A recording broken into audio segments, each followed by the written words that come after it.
Every time the phone will come out one day and just got a new screen protector and like, oh, Eddryll is scratched. And I'm like, how do I? And I went to the toilet and I squatted down and I heard a clanking sound. My Google Docs allows me to write my notes, and I save trees because I don't use paper anymore.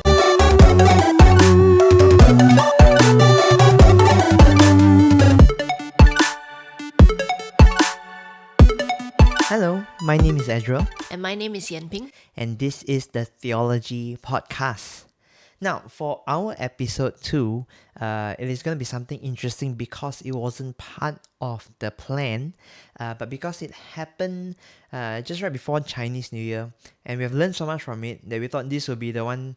We just created a topic out of nowhere and push it up to the front. And before I get Yan Ping to give us the context and how to go about it, the whole idea is, as you have clicked on the thumbnail, it is how we are going to go through, how we went through a digital detox, more for Yan Ping. But why not I give Yan Ping the stage and she can explain. Yep. So, for starters, I am not someone who really appreciates technology, so I don't take very good care of my digital devices. At all. And it annoys Eddryll because he really takes very good care of his digital devices. So he's been nagging me a lot, like, oh, take better care of your phone. Because I throw my phone in my bag, my keys are in it, all kinds of things. And every time the phone will come out one day and just got a new screen protector and like, oh, Eddryll is scratched. And I'm like, how do I? Yeah. So he was, and I was like, what do you want me to do? It's my bag. And he said, put your phone in your pocket. So I said, okay, fine, I'll put my phone in my pocket. I tried one day and I forgot that it was in my pocket. And I went to the toilet and I squatted down and I heard a clanking sound. Yeah, and I looked down and my phone was like sitting in the hole. And before you continue about the fun part, just to give you context, I think for Yan Ping, out of all the things that she values, this really shows how she just doesn't value it. One other example is she was wearing these shorts and put this phone in the back pocket where it's only halfway and crossing the road. I'm like, oh dear, this is gonna be bad news. And true enough, as she was crossing the road, the phone just fell out and it cracked the back again. And point is, I think for Yan Ping, it's not something that she just thinks about. She doesn't know how to go about thinking about how to care for the digital devices. Because I just don't care. Yeah, so back when you hear a clunk. Yeah. So I looked down and then I went out because we were in the restaurant to Eddryll, and I said, dear, my phone fell in. Can you take it out for me? Yeah, and I had guests over. We were in this restaurant and we had friends over, and I had to control my anger. Yeah. So continue. You want me? Okay.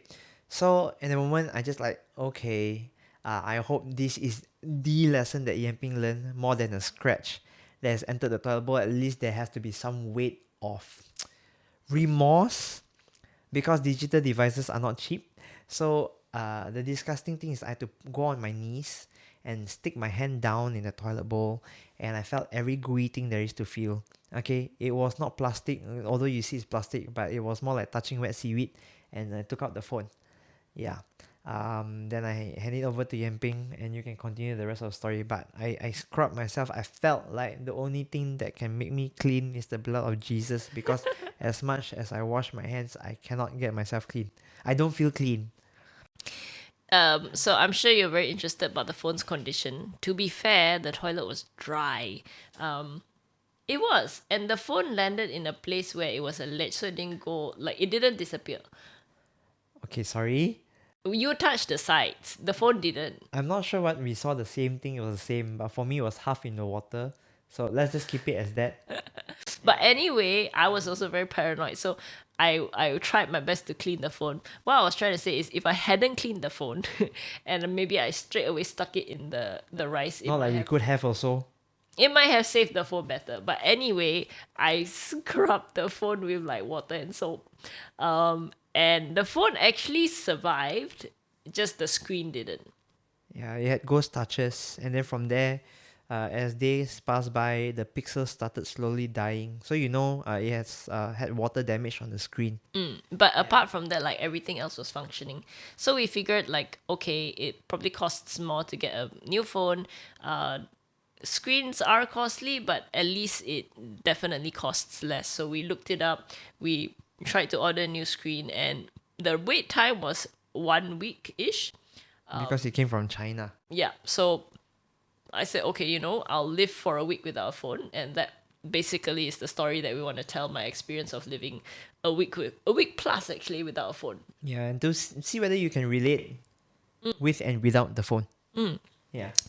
So for starters, one thing that I learned is that it is possible in this digital era to live without a phone.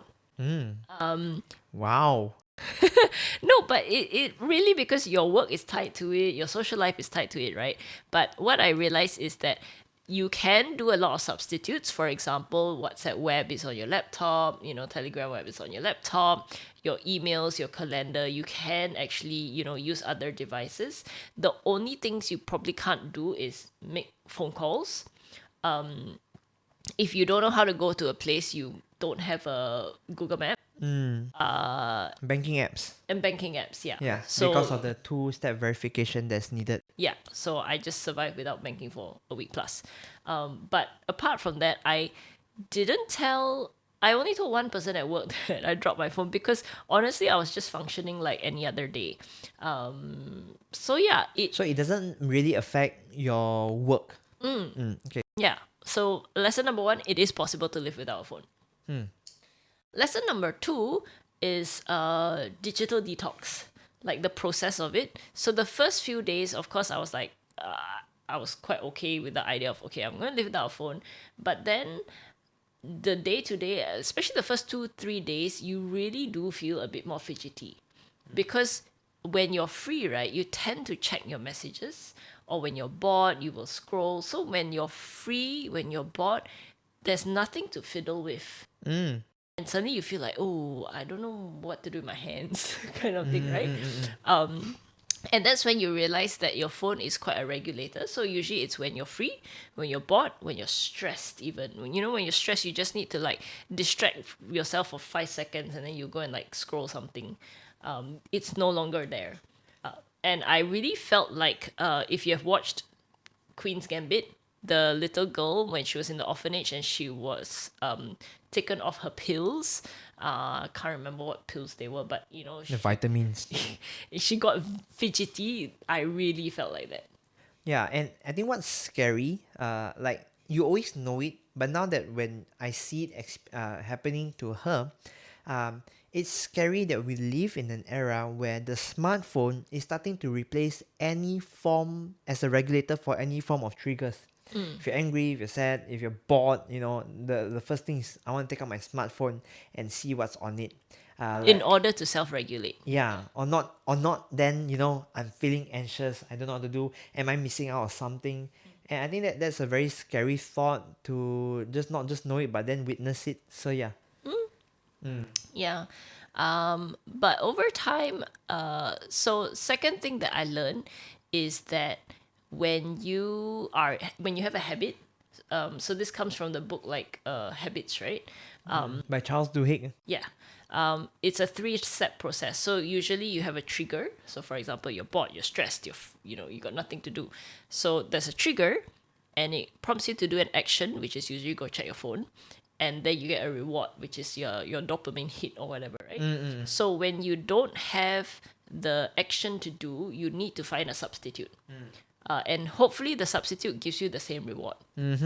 If not, it's not really a substitute. Correct, and correct. it doesn't fulfill the habit. So what I realized is that my YouTube consumption went up, because I don't have this screen, so I went to that screen. It works a little bit differently, because you kind of need to actively look for videos, and it's longer. And what that meant is that over time I could actually wean off YouTube as well, but it was like when you first are absent of that habit, you kind of need to find a substitute, and then slowly you wean yourself off it.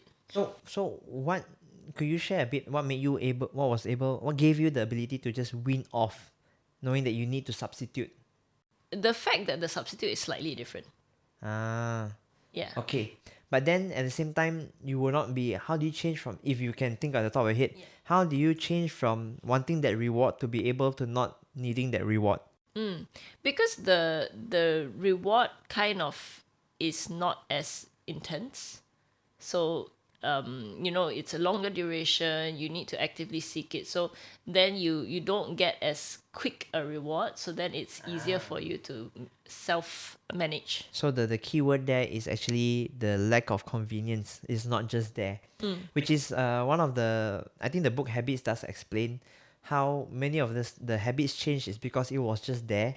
And one of the many activities I think they did was they did an experiment on the food, how to get children to eat healthier in their cafeterias, and all they just did was just shifted the water bottles in front and all the sugar waters behind. And when they ask what made you choose the water, and they just say, "Oh, of course, it was just right there." More Yeah, convenient. So that's how I guess you wean off. Yeah. Yeah, make it tougher for you. But on reflection, so it's a bit funny, but there's the Bible verse that talks about Jesus says, like, if you have a demon inside you and the demon leaves and you don't fill yourself up, then you might get 7 more because your house is empty. It kind of works that way to me for habits. Like when a lot of addicts, right, alcoholics or even drug addicts, half the reason why they got into this addiction in the first place was because they felt a void. Yeah. So when you have a void, you need to fill it, and of course if you fill it the wrong thing, then it's hard to wean off or to find a better replacement. And just to give a disclaimer, for those who are gonna choose to be offended by this anyway, is that this It's is just an analogy. It's Yeah. half a joke. Yeah, the analogy have a joke is to give you an idea that it feels similar. Okay. Yeah. Yeah. So yeah, I think that's like phase 1, then phase 2 finding like substitutes and then slowly weaning it off, right? And then phase 3 is like you actually feel free.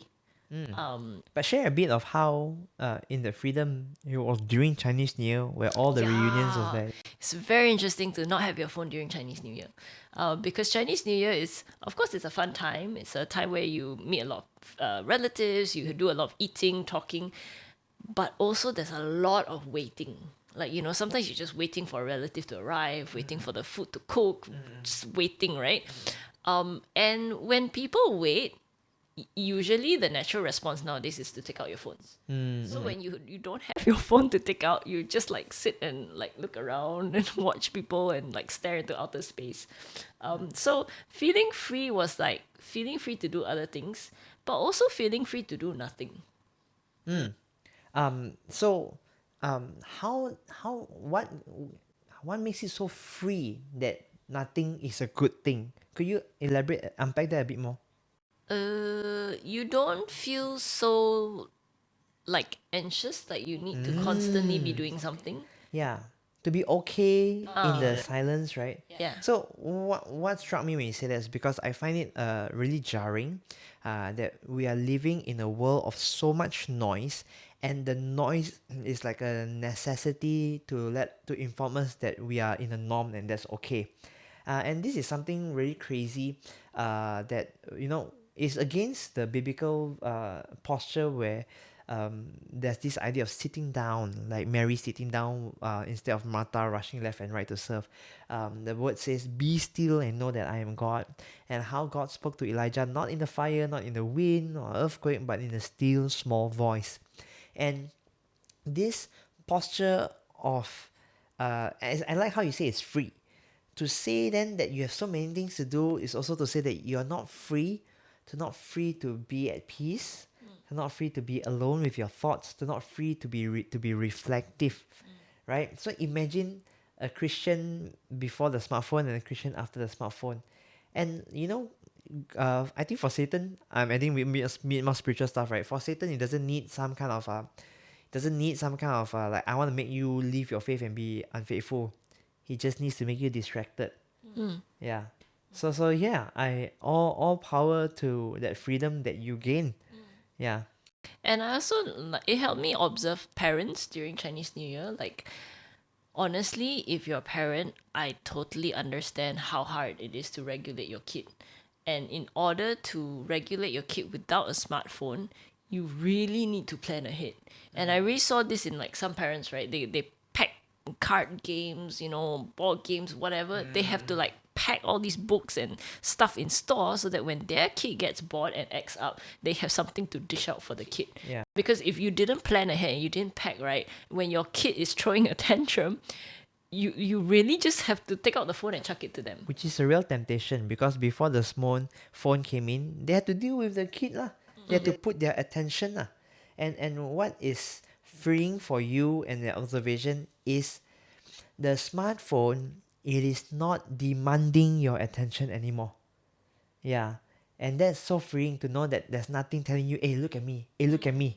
Hey, I got notification. I got notification. Come look at me. Yeah. Yeah, in fact, it felt so good that when I finally got my screen, I actually still lived quite a few more times of like, oh, I'm going out. I'll just conveniently leave my phone at home and just go out. Yeah, it was a very freeing and very nice time. But how? That didn't last long or what?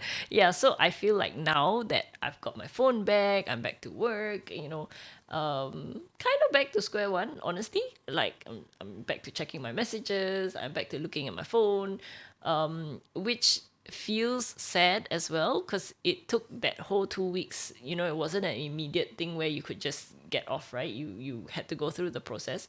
And then 2 weeks later, the minute you get your phone back, it's like, poof, back to normal habits. Which is also another scary thing to observe, right? Although I am going to blow this out of the proportion, but the smartphone is like a simulator to show how we as humans fall very easily. Even if I may say, like the best of us, someone who doesn't care about your digital devices are still hooked on your digital devices. And like, what more the challenges of the other things of the world that demands our attention if we cannot even have our discipline to put away our phone. What more? Okay, so I admit this, okay, and I'm trying to fix it. People who text and drive. Oh, that's him. No, okay, wait, no, correction. You cannot just say as me. I need to do that in red lights. Okay, but I'm not saying that's still good, okay? I'm saying I'm not so dangerous as to text or drive because I have friends who text and drive and they boast about it how safe it is when all you need is a microsecond to be distracted before you lose control of the car or you hit something.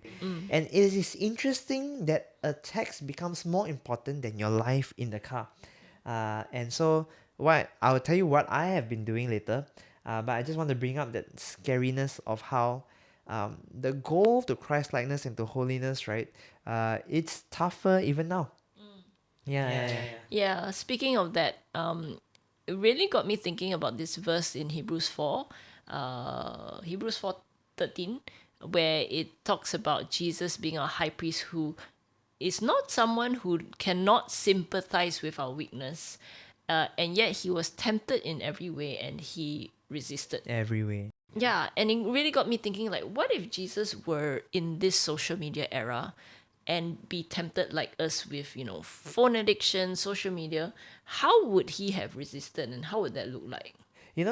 It's interesting when you point that out. I was reminded when Jesus was tempted in the wilderness with physiological needs.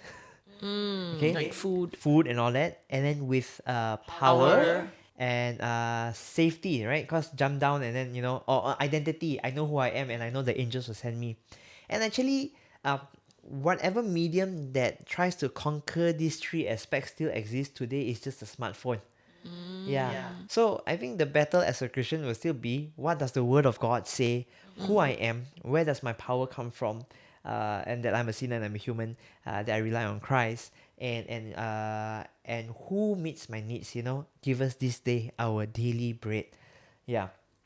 But perhaps I just segue into how I've been doing it. I think one thing is interesting. You can watch more of this. There's this documentary. I think I mentioned this in the Digital Discipleship episode, where the social dilemma, where Tristan Harris says this. He said, he's a co-founder of Humane Technology. Used to work in Google and all that. So he says, technology, and rightfully so, was supposed to be something that surpasses human strengths, right? So to help ease our life. But little did we know that it had first surpassed human weaknesses. that it would have been preying on our vulnerabilities and our weaknesses on who we are. And like the like button gives us love, and the followers gives us meaning and significance. And so maybe I share what are some of the things that I do, right? So first things first, on my phone, I off all my notifications. The only notification that is on, okay, is hold on, I'm trying to.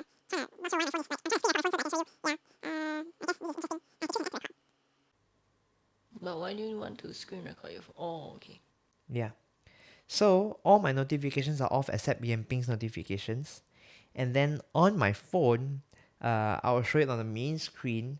It's actually just a blank space, right? It's just words. There's no apps. And to search my app, I have to make the effort to dig in and I have to remember what I have.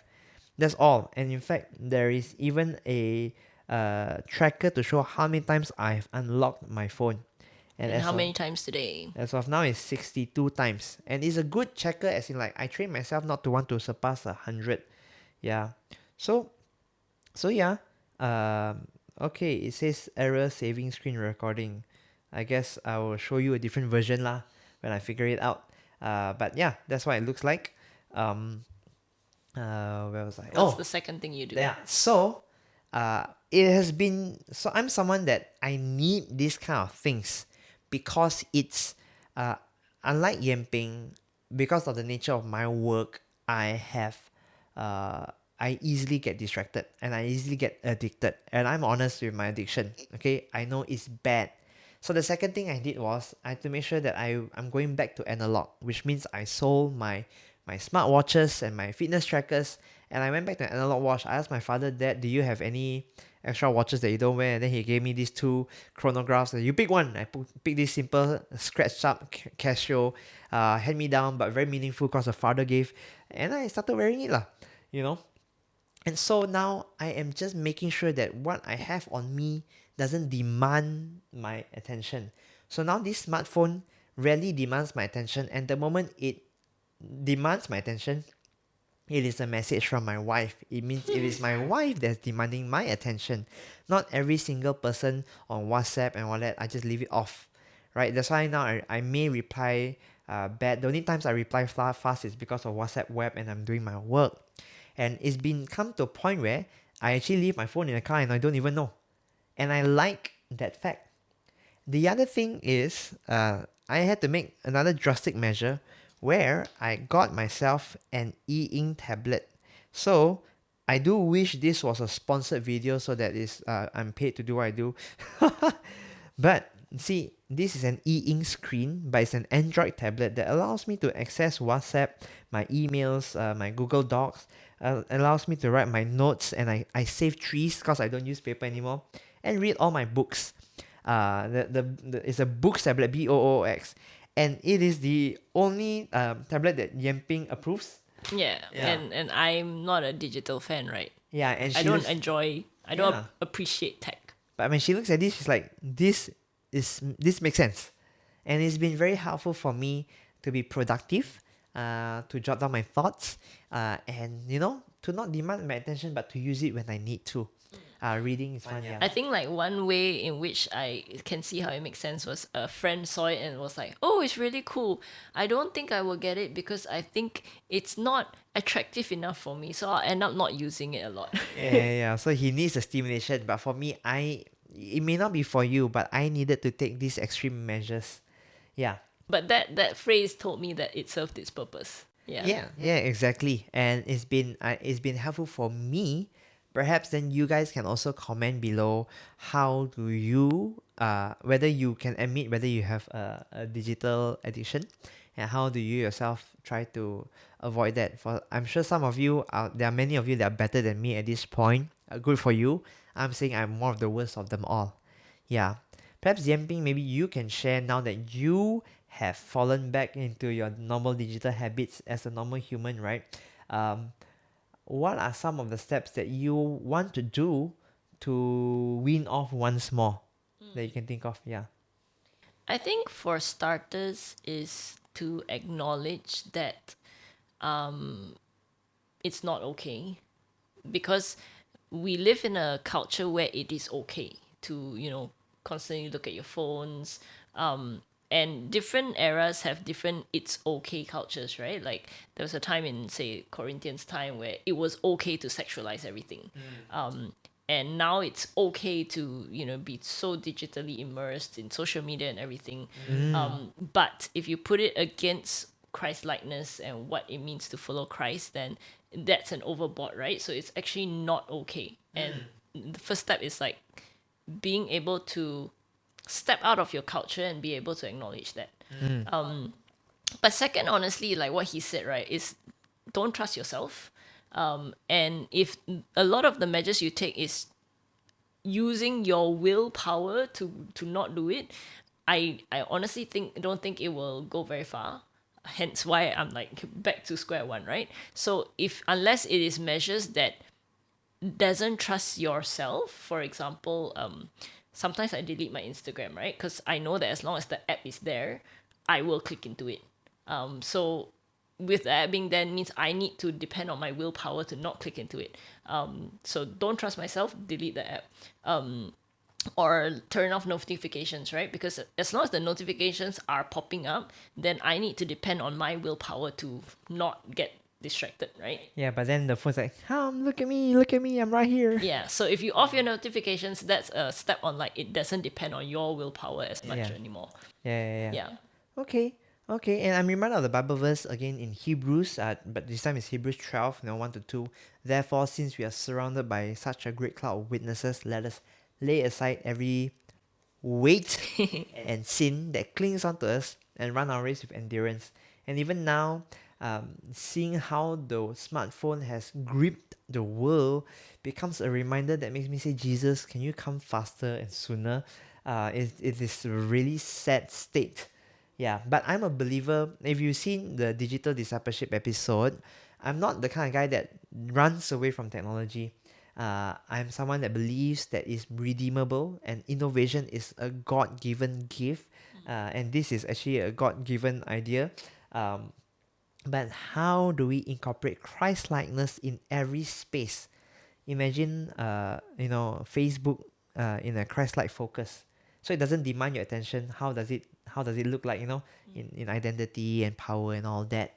But it does take effort, right? Because to redeem a space, like imagine he did all that research to find an e-ink tablet, which I don't know how many viewers actually have heard of it, right? Yeah, it's scary. When you say that, is again, I'm using the word scary about because most of you who hear this probably say, yeah, it's not a big deal lah, and also will not realize their addiction in many sense. And even if they realize it, are not motivated enough. But my challenge to you is like, whatever your goal is, I highly doubt that the smartphone, the way we use our smartphones, are helping us reach our goals faster.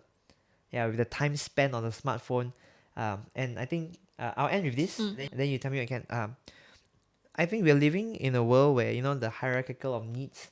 The bottom one is physiology, right? Food, house, and all that. But I think we're living in a world where there's another bottom one that's more important.